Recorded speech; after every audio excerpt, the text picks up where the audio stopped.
Saludos desde Teherán. Jaime Joan Batista le acompaña por nuestro compañero Roberto de la Madrid, quien acaba de obtener el Premio Nacional de Periodismo en México. Para él, nuestra felicitación. Comenzamos Detrás de la Razón. Y qué pena no dedicar estos minutos a hablar de la otra Siria. La Siria de eruditos y de artistas que contribuyeron al pensamiento y a otras culturas del mundo. La Siria de artesanos, de la seda, la madera y también de los metales preciosos. La Siria de la ciudad de Palmira, ahora destruida. Ya hoy y mañana, cuando se hable de barbarie, de autodestrucción del hombre moderno, habrá que acudir a estas imágenes. Imágenes donde la guerra y el terror ocupan los primeros planos y detrás de ellos ambiciones desmedidas, intereses políticos y económicos. Y claro que no es nuevo, nada nuevo para nosotros, hasta nos parece cotidiano, pero lo de Siria no tiene comparación. Por suerte ya se habla en serio, se dialoga y se trata de buscar la solución. Las noticias anuncian ciertos avances en las conversaciones y Rusia la retirada después de haber cumplido sus objetivos, según el presidente Vladimir Putin. Hoy, en Detrás de la Razón, los diálogos de paz para Siria y la retirada de la mayoría de las fuerzas rusas. Bienvenidos. Lunes 14 de marzo. Justo un día antes de que los relojes marcaran la entrada de Siria en el 6º año de la guerra más devastadora del siglo. 5 años tuvieron que pasar para que en la tranquilidad de Ginebra, Suiza, se busque la paz para una Siria en pena. Delegaciones del gobierno y la oposición han llegado para dialogar. No hablan cara a cara, pero al menos conversan. Palabras en vez de balas. Y una frágil tregua que permite a los sirios respirar un poco. La diferencia es grande y las esperanzas mínimas. En medio de temores y esperanzas, Rusia sorprende al mundo. Anuncia que retira la mayor parte de sus tropas de Siria. Así los rusos hacen las maletas. Los cazas de Rusia de vuelta a casa para que el alto el fuego no muera en Siria. Они приняты не для того, чтобы кому-то понравиться. Они приняты не для того, чтобы кто-то нас похвалил. Мы исходили из интересов сирийского народа, из интересов ближневосточного региона, из интересов мобилизации максимальной международной поддержки на борьбу с терроризмом. Moscú inició el pasado 30 de septiembre su campaña aérea en Siria contra Daesh y el terrorismo. Высокоэффективное выполнение всех поставленных задач авиационной группировкой вооруженных сил Российской Федерации совместно с сирийскими войсками позволили нанести существенный урон террористам, дезорганизовать управление и подорвать их экономический потенциал.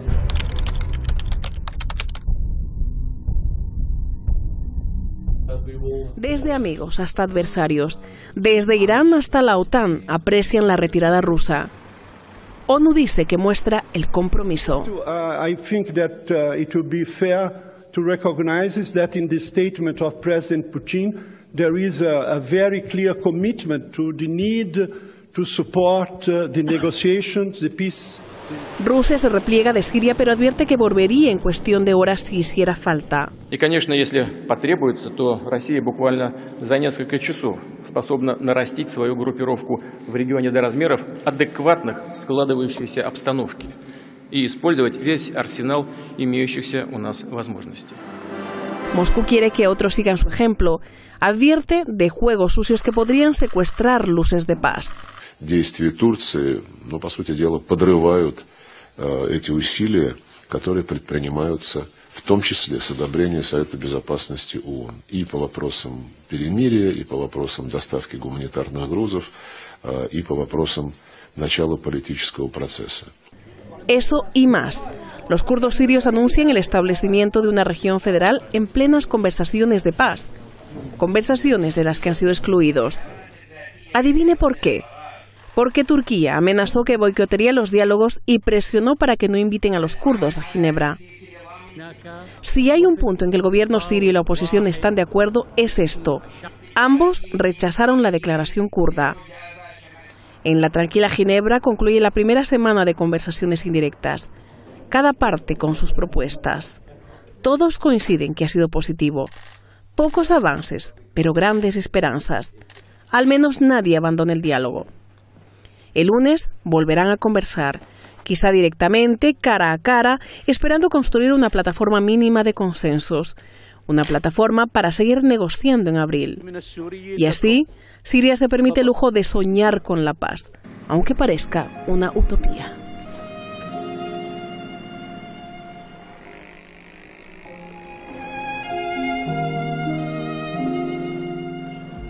Suficientes elementos para ir detrás de la razón, por eso invitamos al diálogo, al análisis a través de Hispan TV a los analistas internacionales Luis Eduardo Manresa, quien se encuentra en Madrid, la capital española. Bienvenido a Hispan TV Noticias y por supuesto a Detrás de la Razón. De igual manera damos la bienvenida desde Cádiz en España a Juan Luis González Pérez, analista internacional. Es un gusto contar con ustedes en esta jornada de sábado de Detrás de la Razón y quiero comenzar con nuestro analista en la ciudad de Madrid, porque Stefan de Mistura, el enviado especial de la ONU, pues ha calificado la última ronda de útil y constructiva. También habló de reducción de la violencia. ¿Hasta dónde se avanzó en esta ronda de conversaciones? ¿Hasta dónde realmente se avanzó? Juan Luis González Pérez en Cádiz y Luis Eduardo Manresa en Madrid. Comenzamos con nuestro analista en Madrid.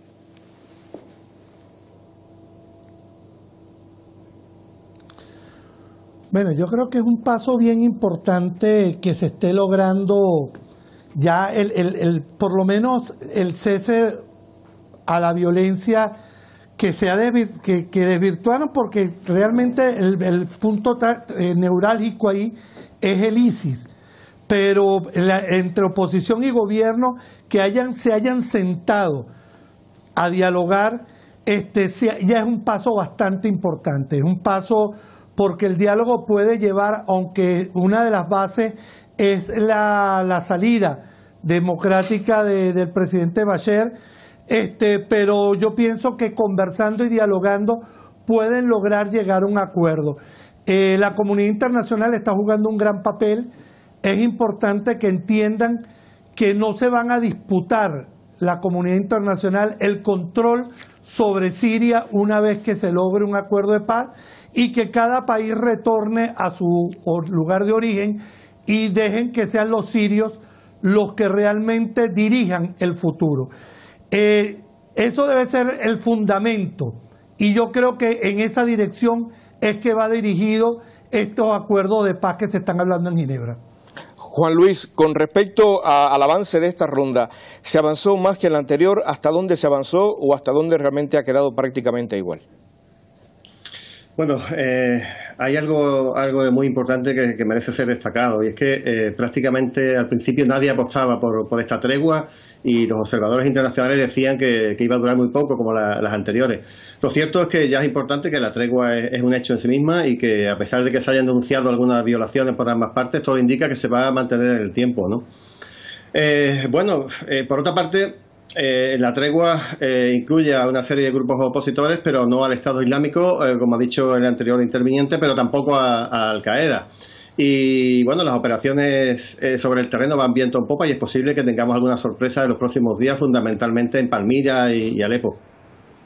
Pero en cuanto a la parte política, creo que aún es pronto para hablar de avance. Estamos en una fase bastante inicial, aunque se han presentado documentos, algunos hablan de federalización, otros hablan de gobierno de transición con tales funciones. Creo que todavía no se puede hablar de avance, sino de una toma de posesión, y lo iremos viendo en la siguiente ronda de conversaciones.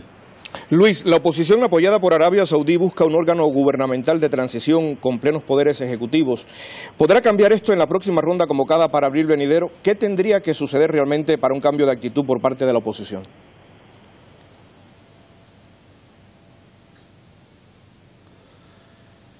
Bueno, yo realmente en ese aspecto yo creo que el cambio de actitud va a ser más que todo la respuesta del gobierno hacia la oposición en los planteamientos que se están haciendo.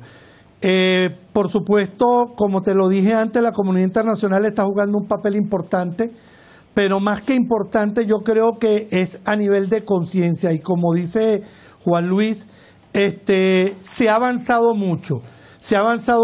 La oposición tiene que flexibilizar un poco, el gobierno tiene que flexibilizar un poco, buscar sentar las partes, tratar de que el diálogo sea más directo entre oposición y gobierno.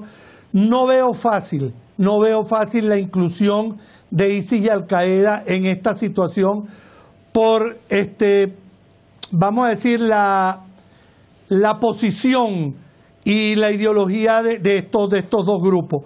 Pero yo pienso que la oposición tiene que mantenerse en una línea de diálogo, tiene que tratar de preservar para poder seguir manteniendo la intervención de la comunidad internacional como un órgano facilitador de este diálogo, tratar de mantener el diálogo abierto, tratar de mantener el acercamiento y que estas conversaciones realmente poco a poco, no aspiramos que esto sea a muy corto plazo, pero que sí a mediano plazo empiecen a dar ciertos frutos y ciertas concesiones, tanto del lado de la oposición como del lado del gobierno, para que se empiece a generar la confianza en este proceso de diálogo y de paz. Juan Luis, pero ¿hasta dónde se puede correr el riesgo de que esto se convierta en un círculo vicioso, partiendo de los propios intereses de la oposición y lo que está proponiendo y lo que está defendiendo el gobierno sirio? ¿Hasta dónde también esto podría demorar estos diálogos de paz y seguir demorando la paz definitiva para Siria? Bien, Arabia Saudí directamente o a través de sus mercenarios lleva mucho tiempo desde el inicio de la agresión, tratando de imponer su agenda propia desde hace 5 años prácticamente. Sin embargo, es un hecho que cada vez lo va a tener bastante más difícil. Desde que falló su último invento militar, el conocido como el Ejército de la Conquista, que ya se puede dar por fracasado, solo les queda asumir ya por lo menos una derrota sobre el terreno y a aceptar una solución democrática al conflicto. Es un hecho que no cuenta tampoco Arabia Saudí con el apoyo indiscutible de Estados Unidos como lo tenía antes. La guerra de Yemen también la está perdiendo, está sufriendo una grave crisis interna, social y económica. Y Rusia, a pesar de que se haya retirado parcialmente, permanece vigilante por si se le ocurre aumentar la escalada bélica. En resumen, ni Arabia Saudí ni los suyos tienen fuerza para imponer sus criterios como los podían tener hace solamente 6 o 7 meses. Entonces, como decía Luis, creo que van a tener que flexibilizar bastante sus imposiciones, sus objetivos y adoptar un entente cordial con el gobierno sirio. Hay algo que llama la atención porque el mediador de Naciones Unidas dijo que el gobierno sirio debe hacer más por presentar sus ideas sobre una transición política y no hablar solamente sobre los principios del proceso de paz. Esto lo dijo esta semana al concluir los diálogos, prácticamente a horas. ¿Cómo se entiende la posición de Naciones Unidas al respecto? Madrid.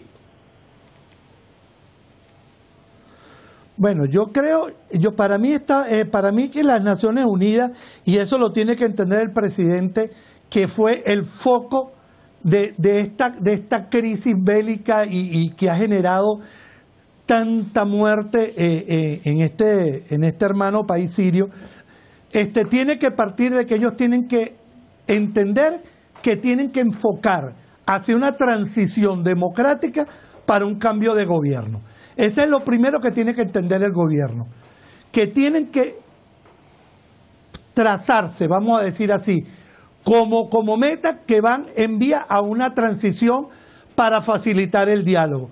Por supuesto, en este caso también la oposición tiene que pensar un poquito menos en los intereses de Arabia Saudí y sí en los intereses de Siria, para obtener un acuerdo de paz.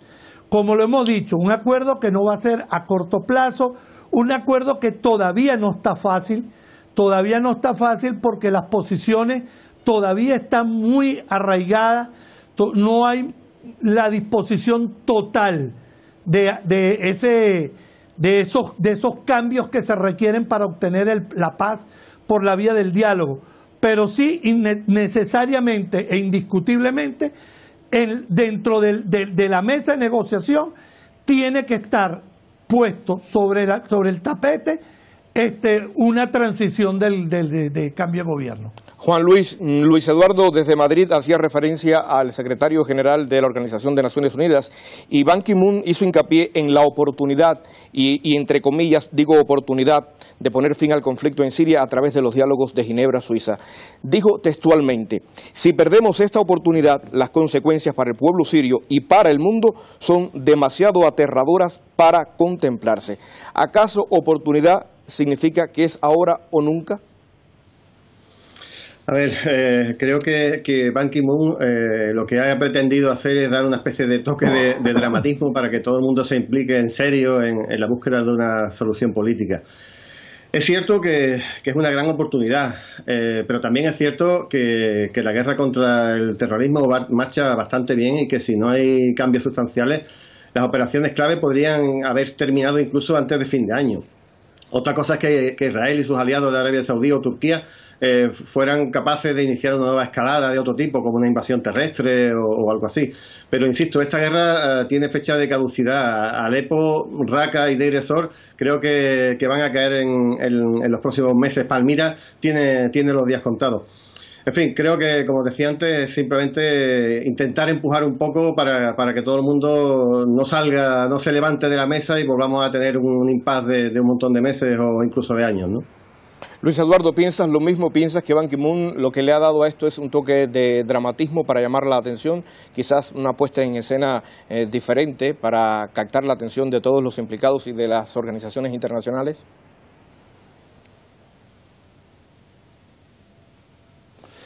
Hasta cierto punto comparto ese criterio. Yo creo que Ban Ki-moon lo que está jugando es simplemente a eso, como lo acaba de decir Juan Luis, a que no le den una patada a la mesa y se levanten y se congelen las conversaciones por un tiempo determinado. También es una medida de presionar al gobierno, de presionar a los aliados del gobierno, de presionar a los actores internacionales. Yo no creo realmente que ni Israel, ni Turquía, ni Arabia Saudita vayan a darle una patada a la mesa de diálogo por unas acciones militares, porque no tendría el eco internacional que ellos podrían en un momento determinado haber obtenido. Sería un error. Yo creo que la salida de Rusia, aparte de que fue una estrategia muy hábil por parte del presidente Putin de no convertir Rusia en un Afganistán, como se está diciendo, también fue quizás un poquito como para decirle a la comunidad internacional, yo ayudé, por supuesto le di una bocanada de oxígeno a uno de mis pocos aliados que me quedan en esa zona del hemisferio, pero tenemos que pisar con pie de plomo, tenemos que seguir el camino y la senda del diálogo, y lo que dice Ban Ki-moon es muy cierto. Las cosas para que se den tienen que ser a mediano plazo. Corto plazo sería increíble de creer de que en corto plazo se pueda obtener. Ojalá. Pero así sí, fuera. a mediano plazo sí creo que esto no debe de llegar a fin de año antes de llegar a un acuerdo y bueno, seguir enfocado en la lucha contra el terrorismo y simultáneamente pues mantener ese diálogo de paz, por supuesto, y lo repito y lo mantengo, teniendo en consideración la actuación de la comunidad internacional de lado y lado, que saben que tienen un límite, y ese límite parte porque el diálogo llegue a su fin, facilitar el diálogo, no entorpecerlo. Luis, y yo creo que lo de Ban Ki-moon fue simplemente el secretario general de la ONU, lo que le dijo fue: señores, no perdamos esta oportunidad, estamos sentados, estamos a las puertas del diálogo, estamos a la puerta de alcanzar un acuerdo de paz y tenemos que hacerlo, porque perderlo sería empezar de nuevo y eso traería pues las consecuencias lamentables que ningún ser humano ni ningún país que se aprecie de ser demócrata, humanitario, vaya a querer. Luis introdujo un arista importante para nuestro análisis, para nuestro debate en Detrás de la Razón, y es la retirada de Rusia. Rusia retiró la mayoría de sus fuerzas de Siria casi simultáneamente con el inicio de las negociaciones de paz. ¿Cuánto pudo haber influido esto en el diálogo de esta semana? ¿Hasta dónde fue estrategia militar? ¿Hasta dónde fue una estrategia política? Quiero que me responda desde Cádiz Juan Luis González. Bien, no cabe duda que Rusia ha dado un golpe de efecto político muy fuerte con la retirada parcial de las tropas. Putin, como decía Luis, ha demostrado que él marca los tiempos, que él marca la hoja de ruta del conflicto. La retirada, por un lado, es un síntoma inequívoco de que la tregua marcha bien y que el proceso político también está en marcha de manera razonable. Así que, como sucedió la vez anterior, los opositores ya no tienen excusa para no sentarse en la mesa de negociación. Pero ojo, también es un síntoma de que la marcha de las operaciones de reconquista de suelo en manos de los terroristas va también bastante bien, si no, no se hubieran retirado. Hay que decir que ayer mismo Rusia hizo alrededor de 20 ataques aéreos, 24 o 25 ataques aéreos sobre los alrededores de Palmira, y la guerra contra Daesh, contra Al-Qaeda y contra el Frente Islámico incluso continúa a buen ritmo. Desde este punto de vista es estrategia, por un lado, política, pero también militar. Los objetivos, la mayoría se han cumplido y otros todavía se están cumpliendo, y Rusia no se ha retirado del todo. A propósito, Luis Eduardo, en Madrid, Rusia también ha advertido y Rusia no ha retirado totalmente. Incluso dijo Putin que en caso de ser necesario, si tuvieran que regresar en horas, pues así lo harían. ¿Esto se puede interpretar como algo preventivo o como una señal de advertencia en el conflicto?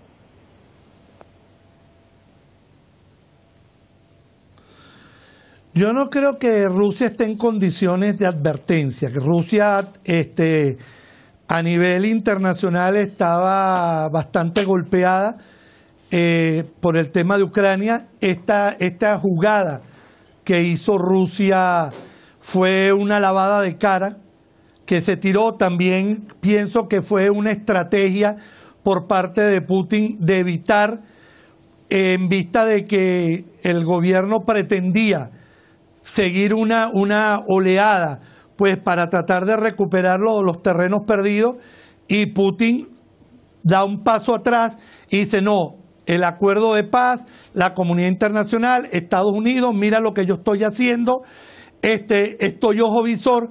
Pero no creo realmente que haya sido, yo creo más bien que fue como una advertencia al bloque que apoya a la oposición, y también una advertencia para seguir dándole, pasarle la mano pues en el hombro al gobierno que es de los pocos, como he dicho, de los pocos amigos que le queda.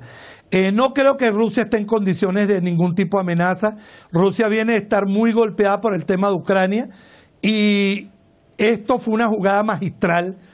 Hay que reconocerse lo que Putin hizo, una jugada magistral, y cualquier otra acción distinta a este rumbo que agarró Rusia sería retroceder en este avance internacional y diplomático de Rusia de miras a la comunidad internacional. Me queda un minuto de programa para ir cerrando. Quiero escuchar la opinión de Juan Luis González Pérez, analista internacional que se encuentra en Cádiz, España, a propósito de las declaraciones que ha hecho Naciones Unidas cuando dijo que las partes deben hallar una solución al conflicto para impulsar las legítimas aspiraciones del pueblo sirio. Y reitero, legítimas aspiraciones del pueblo sirio. A su entender, ¿cuál pudiera ser la solución? Bien, desde mi punto de vista, las partes que deben hablar son los actores sirios, no las potencias agresoras ni los que están pagando a los mercenarios. Pienso que la única solución es primero derrotar al terrorismo, estabilizar al país y celebrar elecciones libres y democráticas donde se respete la voluntad del pueblo sirio. Si la comunidad internacional, o la mal llamada comunidad internacional, sigue insistiendo en la salida previa de Assad, eso equivaldría, yo creo, a darle la victoria a los terroristas. Si pretenden también dividir el país en trozos por confesiones religiosas, también es darle la victoria al terrorismo. Esas dos cosas son lo que estaban buscando desde su inicio. La solución, sin duda, sería una Siria unida, fuerte, laica y respetuosa con todas las minorías. Justo prácticamente lo que era antes de la guerra y lo que Estados Unidos y sus aliados trataron de cambiar a través de esta agresión y a través de esta invasión. Gracias a los Luis Eduardo Manresa desde Madrid y Juan Luis González Pérez desde Cádiz, España, por haber compartido este tiempo con nuestro programa Detrás de la Razón y con la audiencia de Hispan TV. Ha sido un gusto haber contado con ustedes y también con nuestros amigos televidentes que siempre están pendientes cada fin de semana a los análisis internacionales, los análisis políticos que hacemos en nuestra cadena. Desde marzo de 2011, Siria atraviesa una compleja situación que ha dejado más de 250.000 de muertos, en su mayoría civiles. Al parecer, 5 años no han sido suficientes para lograr un entendimiento entre las partes involucradas en este conflicto, mientras en el centro, y sin ser considerados como lo merecen, la población del país. El pueblo, que ahora vive entre una tregua frágil, con un alto el fuego vulnerado por opositores y terroristas, diálogos de paz sin concluir y amenazados por los kurdos del país si sus intereses no son escuchados, y para más, un acuerdo migratorio entre Europa y Turquía ilegal e inhumano que amenaza a los que huyen de la guerra. Al final del túnel aparecen luces rusas con su retirada y la voluntad de seguir conversando en abril próximo bajo la égida de Naciones Unidas. Sin embargo, siguen aflorando vestigios de injerencia externa ante un conflicto que ha de resolverse políticamente, de sirios a sirios, solo entre ellos. Gracias por su atención.